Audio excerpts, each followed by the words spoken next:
Hello everyone, I hope you're doing fine. Today we are going to talk about Power BI Dax Function. So we are starting a new playlist today with the heading as Dax Function. So here we learn Power BI with DevK Learner. So in this we are going to talk about the first thing as the aggregated function. So we'll see some demos. So aggregated functions are also called scalar functions, and these are the functions that we'll talk about. That is approximated discount, distinct count, average, AverageA, and AverageX. And before we move into it, if you are new to my channel, please subscribe. And if you like my video, please like and share it to whomsoever you consider can be helped from it. So beginning with um, the first thing is about the the approximated or approximate distinct count function. This count function is only available in the databases which have a direct query, and it gives you the distinct count.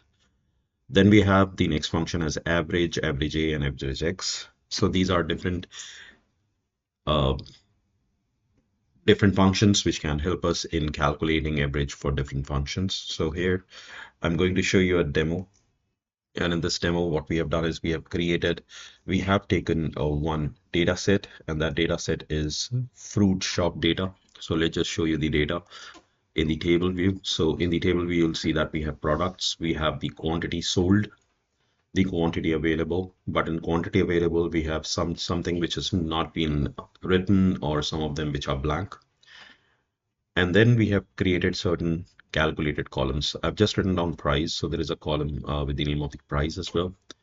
And besides that, we have created like 4 calculated columns. So the first one is the total quantity per month. So here we are talking about the average X. So AverageX is where you can put in the name of the table and then you can specify the function. So here what we are doing is we are multiplying the quantity sold with the price.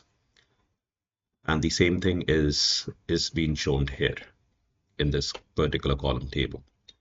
The next thing is quantity available only int. So this is which I was working on. I'll talk about that later.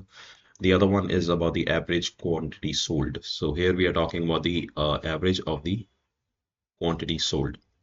So if you see here in the products table, in this particular table, we have written down the product name, and it's giving you the average of the quantity sold. Then the next thing is average A. Average A is where we are talking about the quantity available. So if I take you back to the data set, you will see that average quantity or quantity available is having NA, and it is also having the null or blank values. The problem with this particular data type is that you cannot change that data type from text to the decimal or number data type. So if you try to do it, it will not give you the it will give you the errors in the line which is having any or blank. So due to which we are not able to get any answers for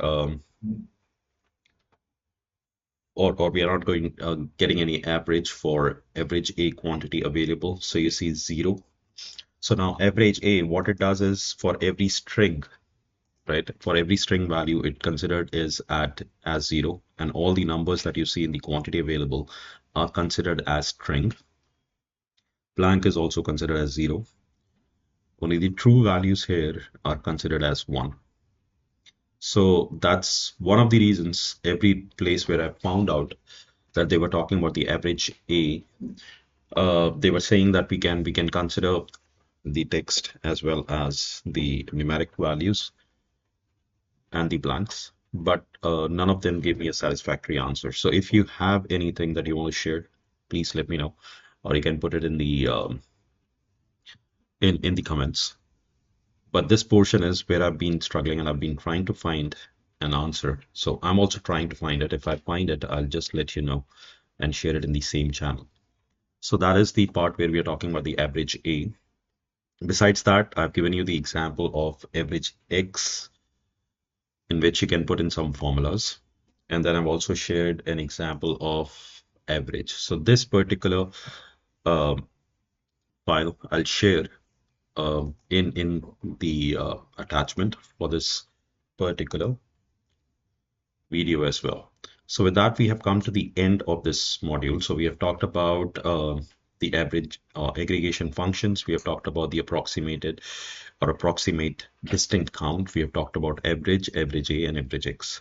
So once again, if you like what we are doing here, and please share us and give us a lot of likes and comments.